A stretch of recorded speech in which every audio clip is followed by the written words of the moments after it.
యథా వ్రజగోపికానాం, వ్రజగోపికల వలే అన్నాడు. వ్రజగోపికల వలే అంటే వారు ఎలా ఉన్నారు? వారు ఎలా ఉన్నారంటే మళ్ళీ భాగవతంలోకి పరిగెత్తాలి. ఆ భాగవతం అన్ని స్కంధాలు గట్టిగా తిరగవేస్తే దొరుకుతుంది మనకి ఆ గోపికలు. ఏం భాగవతంలో ఎందరు భక్తులు లేరండి, కానీ వీళ్ళ గురించి ఎందుకు చెప్తున్నారు? అది మనం ప్రత్యేక దృష్టితో చూడాలి. అసలు కృష్ణ పరమాత్మ యొక్క అవతారం ఎంత విస్తృతమైన అవతారం. ఆయన అవతారాల వేట్లో కూడా అంత విస్తృతి, అంత లోతు ఇంకో అవతారంలో కనిపించదు. అంత డెప్త్, పైగా అంత స్కోప్, ఆ రెండు ఉన్నాయి అందులో. అంత విస్తారము, అంత గభీరము అయినటువంటి గొప్ప తత్వం కృష్ణతత్వం. అవతారం యొక్క విస్తృతి కూడా అంత గొప్పగా కనిపిస్తుంది. అలాంటి అవతారంలో స్వామికి ఆర్త జిజ్ఞాస అర్థార్థి జ్ఞానభక్తులు అందరూ ఉన్నారు. అయినా ఈయన చెప్తున్నది పరమప్రేమ రూప అనే ప్రేమభక్తిని ప్రకటిస్తున్నాడు కనుక తత్ప్రేమభక్తికి ఈయన ఉదాహరణగా చూపిస్తున్నటువంటిది. అది సాధన స్థాయిలో ఉన్న భక్తుల గురించి చెప్పడం లేదు, పరాభక్తికి చెందిన వారి గురించి ఇక్కడ చెప్తున్నాడు. పరాకోటికి చెందిన భక్తుల గురించి ఉదాహరణ చెప్తున్నాడు. అందుకే దృఢ నిశ్చయ స్థితిలో ఉన్నటువంటి వారి యొక్క తీరు, వారికి గోపికల్ని ఉదాహరణ చూపిస్తున్నాడు.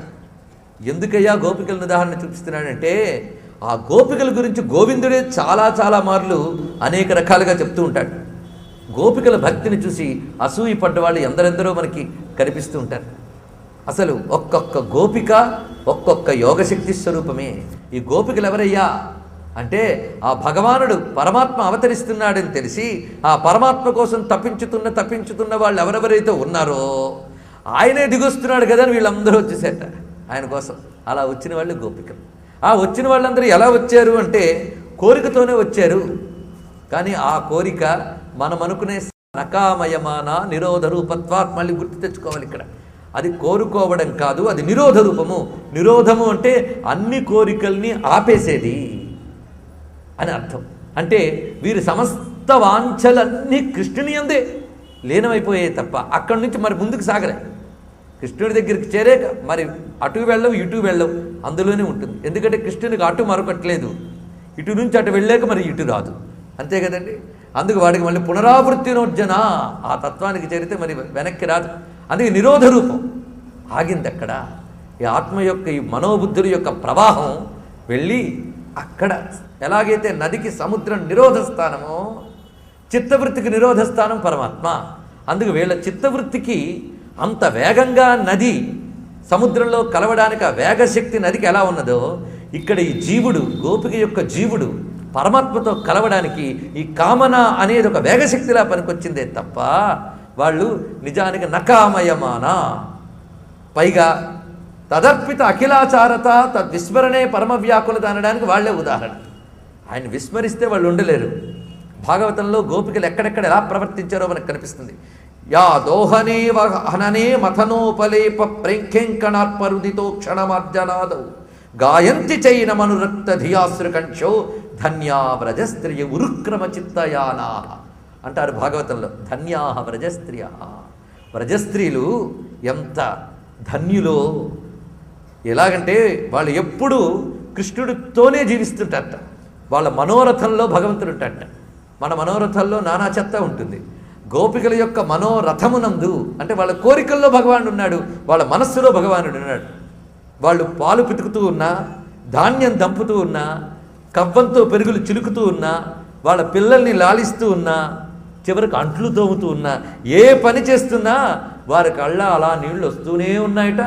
వాళ్ళలో వాళ్ళు నవ్వుకుంటున్నారట. ఎందుకంటే ఇన్ని పనులు వాళ్ళు చేస్తున్నారు కానీ నిరంతరం ఆ మనస్సు ఆ పరమాత్మ యందే లగ్నమైంది.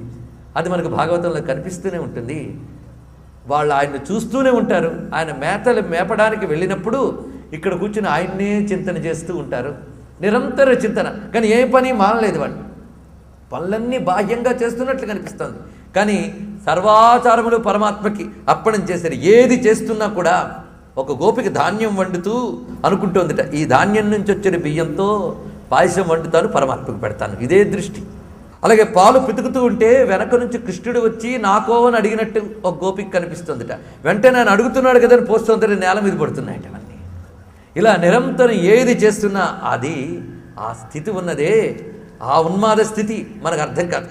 గోపికల్ని పిచ్చివాళ్ళు అనుకున్నారు కొంతమంది. నన్ను పిచ్చివాళ్ళు అంటున్నారు, నాకు ఆశ్చర్యంగా ఉంది. సర్వశ్రేష్ఠుడైన పరమాత్మను వదిలి ప్రపంచాన్ని పట్టుకునే మీరు పిచ్చివాళ్ళ? దేనికి పనికిరాని ప్రపంచాన్ని వదిలి పరమాత్మను పట్టుకున్న తెలివైన దాన్ని నేను పిచ్చిదాన్నా అని అడిగింది తండ్రి గోపిక. కనుక గోపికల ఉన్మాద స్థితి ఉన్నదే, ఆ ప్రేమోన్మత్తత, అది అర్థమయ్యేది. ఒక్కసారి రాసలీలకు దుమికి చూస్తే ఆ కాండంలో అర్థమవుతుంది. ఆ కృష్ణ వేణుగానం విన్న వెంటనే వారిని వారు మరచి ఉన్నవారు ఉన్నట్లే కదిలి వెళ్ళిపోయేట ఆ పరమాత్మని దర్శించడానికి ఆ వేణునాదంతో. ఆ వెళ్ళిపోయిన వాళ్ళు ఎలా ఉన్నవాళ్ళు అలాగే వెళ్ళారు. అంతేగాని ఆయన ప్రియుడని ఆయన్ని రంజింపజేయాలని అలంకారాలు మార్చుకునే వెళ్ళలేదు. పరుగు పరుగును పరిగెత్తారు స్వామి వద్దకు.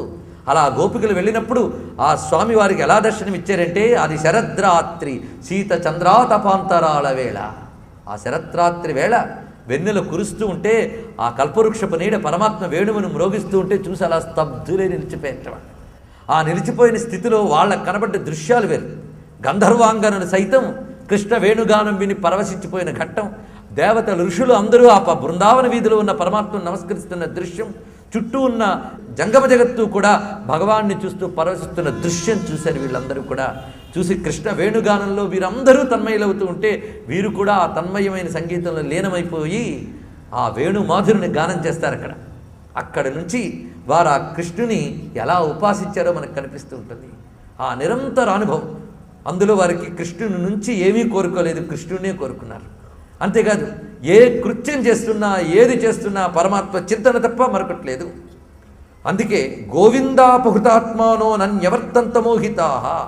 ఆ గోవిందుడు తమ మనస్సు అపహరించాడు అనే చిత్తం కలిగినటువంటి వారు వాళ్ళ శరీరాన్ని కూడా వాడు మర్చిపోయారు.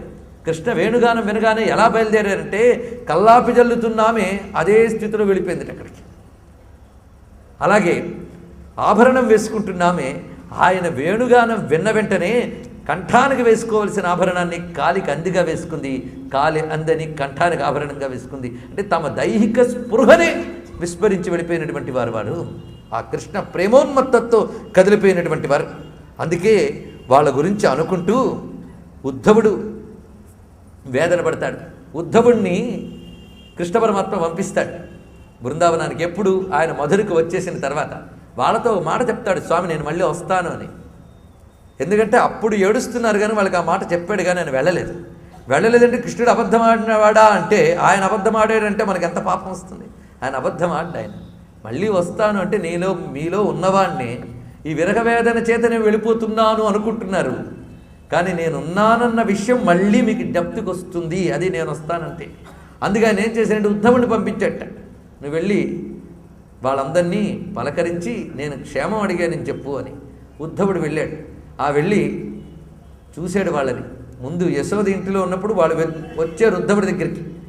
వచ్చినప్పుడు ఆ ఉద్ధవుడితో వాళ్ళు స్వామికి తమకి ఉన్నటువంటి అనుబంధం గురించి చెప్తే, ఆ బృందావనంలో మీరు విహరించిన జాడలని నాకు చూపిస్తారా అన్నట్ట ఉద్ధవుడు. సరేనని తీసుకెళ్ళి చూపిస్తే పడి దొర్లేట ఆ బృందావనంలో. ఆయన ఏమిటి ఇంత దొర్లుతున్నావు, కృష్ణుని యొక్క పాదస్పర్శ చేత పవిత్రమైందినా ఇంత దొర్లుతున్నావు అని అడిగట. కాదు మీ పాదస్పర్శ చేత పవిత్రమైనటువంటిది అన్నాడు. కృష్ణుడి తర్వాత ఏది మీలాంటి భక్తులేరి, కనుక మీకు సందేశం పంపించడానికి కృష్ణుడు నన్ను పంపలేదు, మీ ద్వారా నాకు సందేశం ఇప్పించాడు. భక్తి అంటే ఇది అని చూపించాడు నాకు అన్నట్ట ఉద్ధవుడు. అందుకు భక్తి అంటే ఇది అని కృష్ణుడు సర్టిఫై చేసిన భక్తి గోపికా భక్తి. ఆసామహో చరణ రేణు జుషామహింస్యాం బృందావనే కిమపి గుల్మలతౌషధీనాం యా దుశ్యజం స్వజనమార్య పథంచ హిత్వా భేజుర్ముకుంద పదవీం శృతిభిర్విమృగ్యాం. అయ్యా, వాళ్ళు ధర్మాలనే విడిచిపెట్టి పరమాత్మ వైపు పరపురుషుడి వైపు పరిగెత్తారే.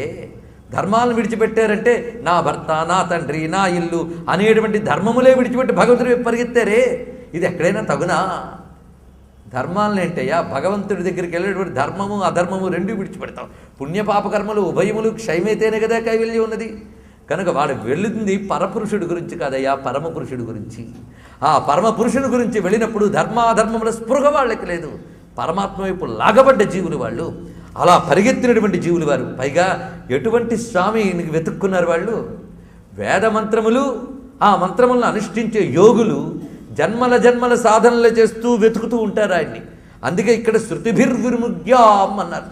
అంటే వేదమంత్రముల చేత వెతకబడుతూ కూడా వాటికి కూడా దొరికినవాడు అన్నట్టు.